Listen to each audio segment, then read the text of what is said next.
तुम्ही किती तोडफोड केली तरी पण मी घाबरणार नाही. हे त्याचं वक्तव्य जरी असलं तरी कायद्यापेक्षा तो मोठा नाही आहे.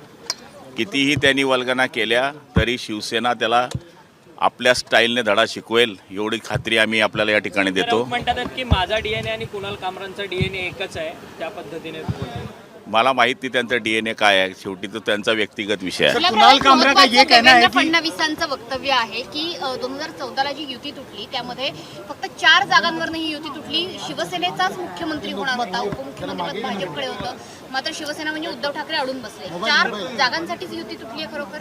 हे बघा, त्यावेळेस त्या प्रक्रियेमध्ये माझ्यासारखा कार्यकर्ता नव्हता. आणि दुसरी महत्त्वाची गोष्ट म्हणजे तुमच्या माध्यमातून असेल किंवा चर्चेच्या माध्यमातून 2-3 जागेचाच फरक होता आणि कदाचित या 2 पावलं मागं सरकलं असतो तर आजपर्यंत ती युती टिकली असते आणि हे दिवस त्यांना बघायला मिळाले नसते. पण मला तरी असं वाटतं की ज्यावेळेस घर फिरतं तेव्हा वासं फिरलं की घर फिरतं, तसा हा प्रकार झालेला आहे.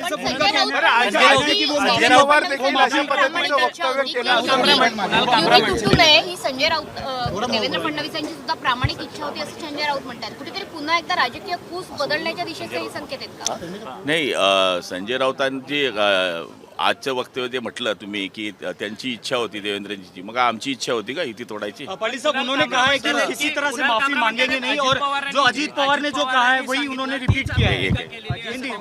एक जण बोला. अजित पवारांनी ज्यावेळेस शिवसेना तुटलेली होती आणि भाजपसोबत गेलेली होती, तुमचं बंड झालेलं, त्याच्यानंतर जे अजित पवारांनी टीका तुमच्यावरती केली तीच मी टीका केली असं कुणाल कामरांचं म्हणणं.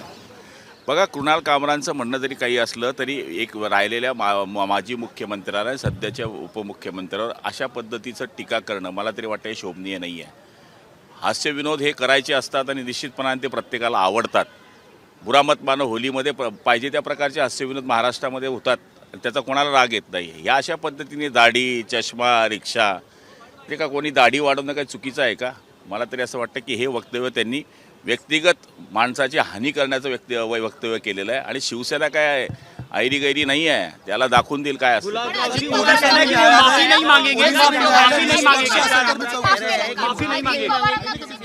अजित पवारांना तुम्ही माफ केलं कारण की अजित पवार ने जो कहा है वही उन्होंने रिपीट किया है, तो किसी तरह से माफी नहीं मांगी. अजित पवारांनी देखील तुमच्यावर टीका केलेली गद्दार म्हणून. हे बघा, अजित पवारांवर पण गद्दार म्हणून टीका झाली. तुमचं आमचं सेम. चला. एबीपी माझा, उघडा डोळे बघा नीट.